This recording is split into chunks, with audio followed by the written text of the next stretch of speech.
เวลา10 โมงแต่ว่าฟ้ามืดตึ๊บ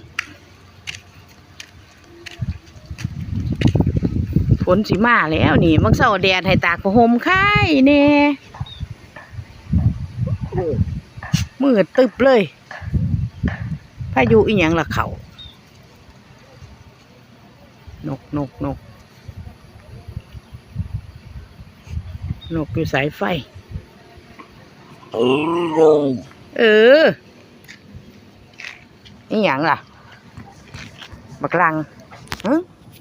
เพิ่นคือฝรั่งก็เลยตั้งชื่อเพิ่นว่าลัง